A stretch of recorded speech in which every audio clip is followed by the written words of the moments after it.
अस्सलाम वालेकुम स्टूडेंट्स। नैन फिजिक्स का चैप्टर 1 हम स्टडी कर रहे हैं और आज का हमारा टॉपिक है physical quantities and that is 1.2 from your textbook. Students, all measurable quantities are called physical quantities. अब मेजरेबल क्वांटिटीज़ अगर आपको समझ आ जाए तो फिर फिजिकल क्वांटिटीज़ भी आपको समझ आ जाएगा। Measurable quantities, what does it mean students? जैसा कि फॉर एग्जांपल मेरे पास एक पेंसिल है और मुझे ये कह दिया जाए कि इस पेंसिल की लेंथ क्या है, then I can easily measure the length of that pencil with the help of scaling. Clear? Similarly मेरे पास एक स्टोन है, ठीक है, लाइक दैट, और मुझे कह दिया जाए कि इसका मैस बताया जा सकता है कि कितना है, then I can easily tell him the mass of that bob. Just इसको प्लेस कर दिया जाए एक फिजिकल बैलेंस के ऊपर, तो फिजिकल बैलेंस मुझे इजीली इसका मैस कैलकुलेट करके बता देगा। इस तरीके से स्टूडेंट्स आप डिफरेंट तरह से मेजरेबल चीज़ों को डील करते आते हैं। उन तमाम चीज़ों को कहा जाता है फिजिकल क्वांटिटीज़, यानी वो तमाम क्वांटिटी, हर वो क्वांटिटी जिसकी पैमाइश की जा सके, वो तमाम के तमाम क्वांटिटीज़ क्या कहलाती हैं? Physical quantities. अब फिजिकल क्वांटिटीज़ के लिहाज से वो कोई भी हो, ठीक है स्टूडेंट्स, फिजिकल क्वांटिटी में दो चीज़ें हमेशा कॉमन होती हैं। आइए इसके बारे में जानने की कोशिश करते हैं कि फिजिकल क्वांटिटीज़ में कौन सी दो चीज़ें कॉमन होती हैं। Physical quantities, and physical quantities we have two things in common.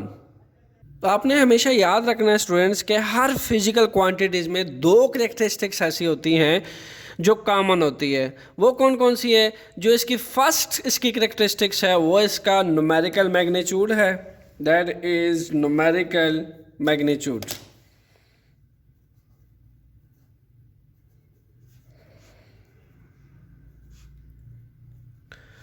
Numerical magnitude,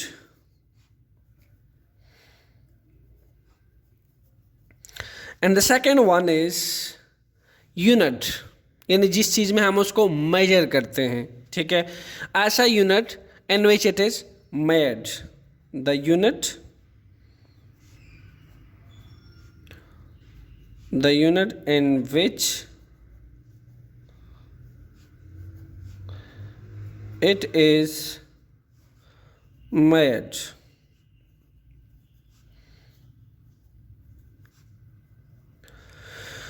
So the first thing is numerical magnitude, the second thing is the unit in which it is made, यानी हर physical quantity जो है वो इन दो characteristics उसमें common होगी।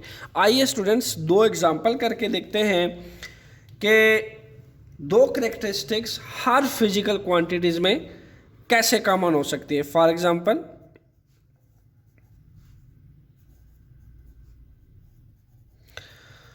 Example let's suppose हमारे पास अगर एक स्टूडेंट है, ठीक है, उसकी जो हाइट है वो हमें मेजर करने को बोल दिया जाए, ठीक है, तो हम कहें कि एक स्टूडेंट है, ठीक है, एक स्टूडेंट है, उसके अपने हाइट मेजर की है and that height is about 104 centimetre, ठीक है, और ये जो आपने मेजर की है that is the height of student.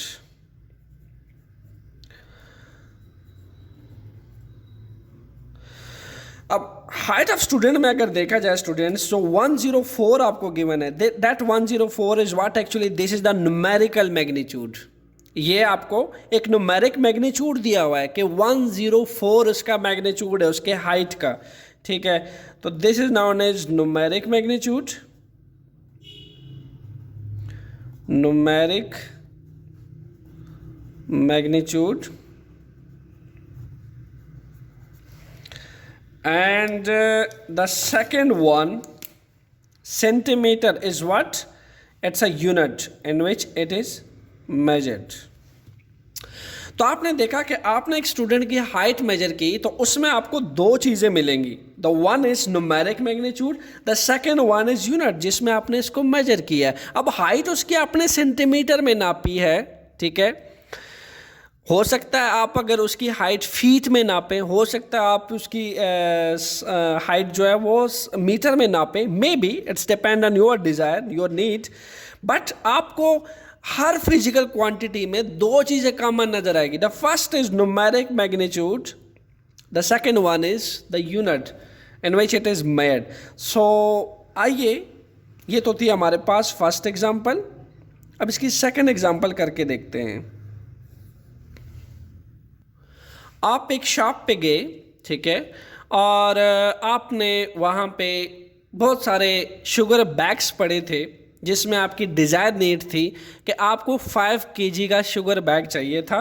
सो आपने क्या किया, एक 5 kg शुगर बैग आपने लिया। Now what is the physical meaning of 5 kg? Students, physical meaning of 5 kg is that the numeric value of that physical quantity is 5. 5 is the numeric magnitude. Numeric magnitude. And kg is the unit. Kilogram is the unit of mass. Actually mass को हम इसमें major करते हैं और ऊपर जो है height को मेजर करने के लिए आपने सेंटीमीटर को लिया। अब ऑब्वियसली अब देखें, कॉमन सेंस की बात है, जब आप उस स्टूडेंट्स की हाइट नाप रहे थे एंड दैट केस आपने जो यूनिट यूज़ किया दैट इज सेंटीमीटर। आपने सेंटीमीटर की उसकी हाइट नापी जो कि 104 सेंटीमीटर थी, ठीक है। It's make sense completely. 104 centimetre is the height of that student. Okay, we measure that height physically. So इसी तरीके से आप शॉप पे गए, आपने एक शुगर बैग तलब किया और हर शुगर बैग जो है वो 5 kg मैस पे मुश्तमिल था, ठीक है। उस हर बैग पे 5 kg का शुगर जो है वो पड़ा हुआ था। सो 5 kg के शुगर में 5 जो है उसकी न्यूमेरिक मैग्नीट्यूड है और किलोग्राम जो है द यूनिट जिसमें आपने शुगर को मेजर किया हुआ है, ठीक है। तो हमने ये कहा कि हर फिजिकल क्वांटिटी में 2 characteristics should be common.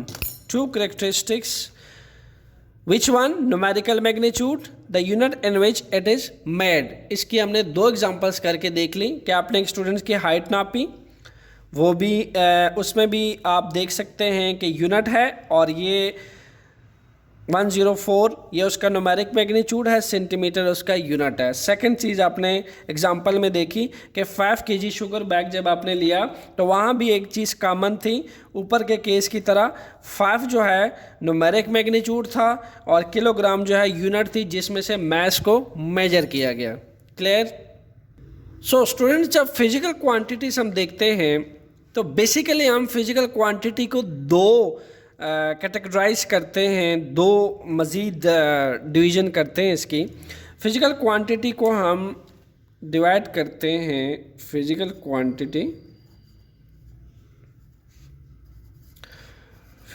Quantities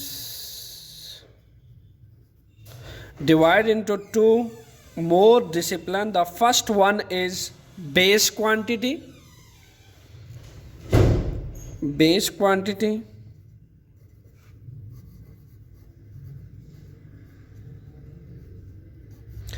The second one is derived quantities.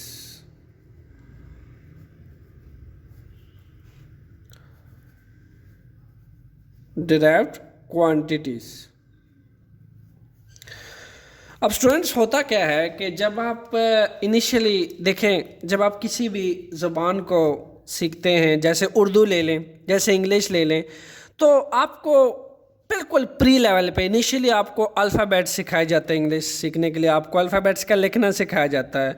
आप समझ लें कि ए से लेके जेड तक जो अल्फ़ाबेट्स हैं वो आपको एक बेस या फाउंडेशन फराहम करते हैं to write the any other word. ठीक है, आप फिजिक्स को ही ले लें। अब फिजिक्स के अंदर PHYSICS है।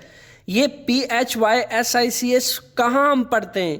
फर्स्ट जो आपके A से Z तक अल्फ़ाबेट्स हैं 26 या 27, उनमें हम ये रीड करते हैं, देन हम उससे एक लफ्ज़ जो है वो बनाते हैं। ठीक है, लेकिन हमें बेस कौन फराहम करता है?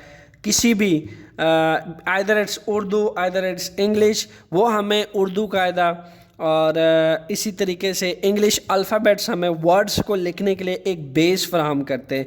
इसी तरीके से स्टूडेंट्स जब हम मेजरमेंट करते हैं तो कुछ ऐसे बेस क्वांटिटीज़ हैं जो अदर क्वांटिटीज़ को जिसमें से अदर क्वांटिटी हम एक्सप्रेस करते हैं, बट जो बेस क्वांटिटी है वो डायरेक्टली हमें मिलती है, जस्ट लाइक अल्फ़ाबेट्स की तरह, जस्ट लाइक उर्दू कायदा की तरह अलिफ बे पे ते से जो आप पढ़ते हैं उससे आप एक पूरा पूरा लफ्ज़ बनाते हैं। ठीक है, तो आप क्या करते हो कि इसी तरीके से फिज़िक्स में भी जब हम कोई भी स्टार्ट में क्वांटिटी ली तो इनिशियल जो क्वांटिटीज़ थी वो बेस क्वांटिटी थी। ठीक है, तो इसलिए हम कहते हैं बेस क्वांटिटी कैसी क्वांटिटीज़ हैं? On the basis of which other quantities are expressed, या फिर यूँ कह लें कि बेस क्वांटिटी ऐसी क्वांटिटी है which make foundation for other quantities. तो हम यहाँ पे लिख सकते हैं बेस क्वांटिटीज़ के बारे में। The first thing is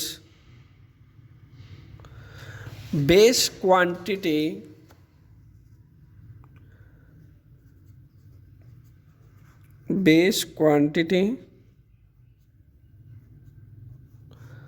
are those,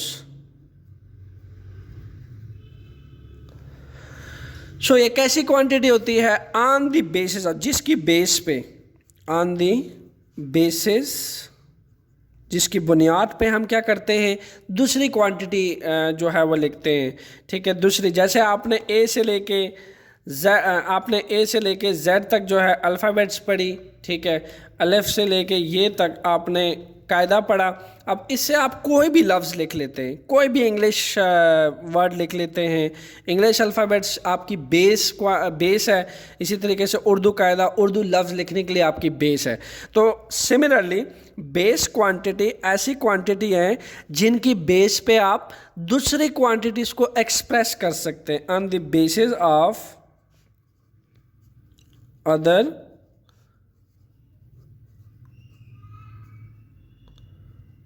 quantities are expressed. Clear? So अब बेस क्वांटिटी पहले से हमने तय की हुई है, साइंटिस्ट ने तय की हुई है कि ये है आपके पास length, mass, time, electric current, temperature, intensity of light और अमाउंट ऑफ अ सब्सटेंस। ये पहले से 7 क्वांटिटीज़ हैं, टोटल 7 बेस क्वांटिटीज़ हैं। ठीक है, जो पहले से तयशुदा हैं। इन 7 बेस क्वांटिटी की बुनियाद पे कोई भी क्वांटिटी को डिराइव किया जा सकता है, किसी भी अदर क्वांटिटी को एक्सप्रेस किया जा सकता है। आइए ये हम अपने पास नोट कर लेते हैं। The first one is length, mass, time,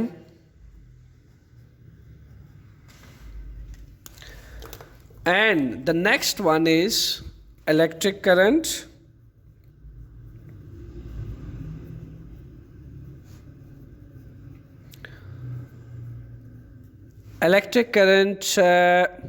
and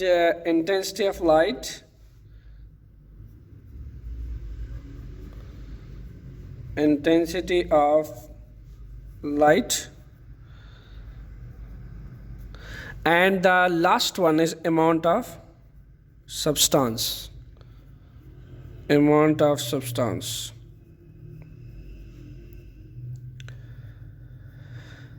ये स्टूडेंट्स 7 बेस क्वांटिटीज़ है जिसकी बेस पे मैं कोई भी नेक्स्ट क्वांटिटी ड्राइव कर सकता हूँ। ठीक है, अब नेक्स्ट है हमारे पास डिराइव्ड क्वांटिटी। अब डिराइव्ड किसको कहते हैं स्टूडेंट? बेस तो हुआ बुनियादी, जो बुनियाद फराहम करती है किसी चीज़ को, जो बेस फराहम करती है।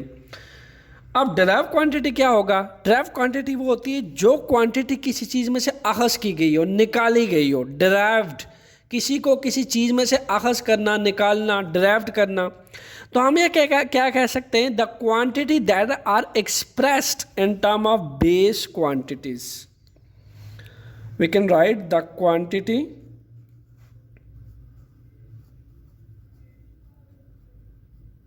द क्वांटिटीज, यानी ये ऐसी क्वांटिटी है that are expressed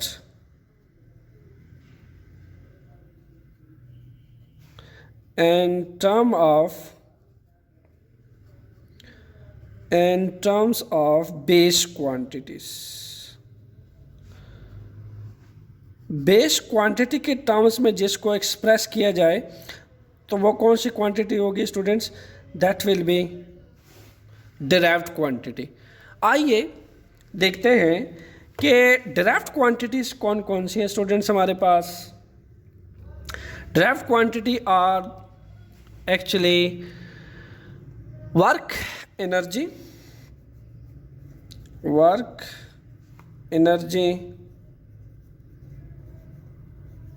power,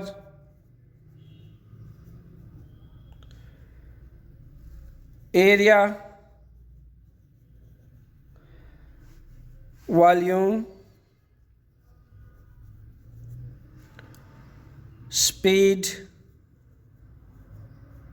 velocity,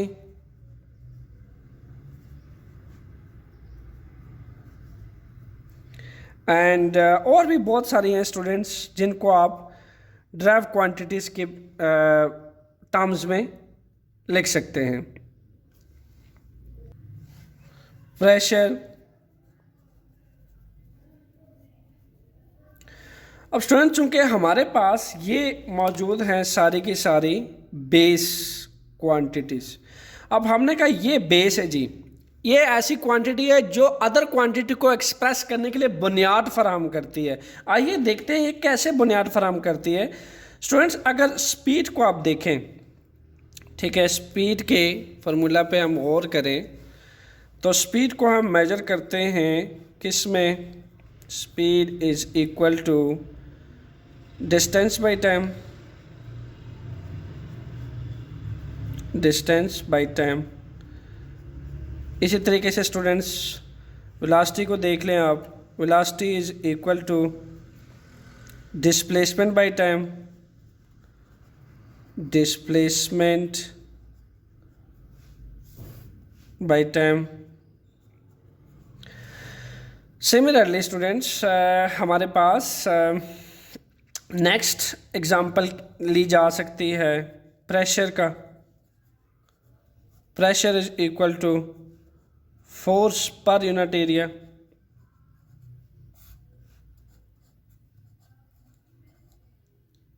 okay,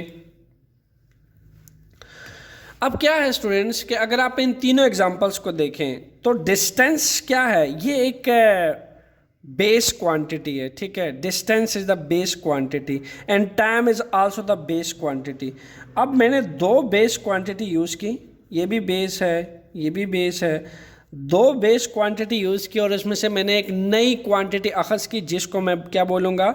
these three are the derived quantities, ठीक है। These are the derived quantity. क्यों? क्योंकि मैंने बेस क्वांटिटी की टर्म्स में इसको एक्सप्रेस किया है। तो डिराइव्ड क्वांटिटीज़ वो होती हैं जिसको बेस क्वांटिटी की टर्म्स में एक्सप्रेस किया जाए। अब वेलोसिटी किसकी इक्वल है?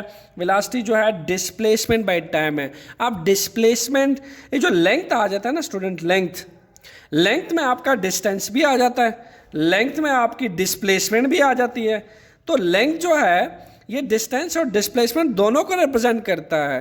तो आपने दोनों ही बेस क्वांटिटी को यूज़ किया और दो बेस क्वांटिटी को यूज़ करके एक नई क्वांटिटी ड्राइव कर ली जिसको स्पीड कहते हैं, and speed is a derived quantity. इसी तरह वेलोसिटी में भी आपने ऐसा किया, डिस्प्लेसमेंट बाय टाइम में आपने दो बेस क्वांटिटी को यूज़ किया और दो बेस क्वांटिटी से एक नई क्वांटिटी अखज़ की जिसको आपने क्या कह दिया, derived quantity. Because base quantity बिल्कुल जैसे इंग्लिश में इंग्लिश अल्फ़ाबेट्स की इम्पॉर्टेंस है, बिल्कुल जैसे उर्दू में उर्दू कायदा की इम्पॉर्टेंस है, ऐसे ही फिज़िक्स के अंदर बेस फिज़िकल क्वांटिटीज़ की इम्पॉर्टेंस है।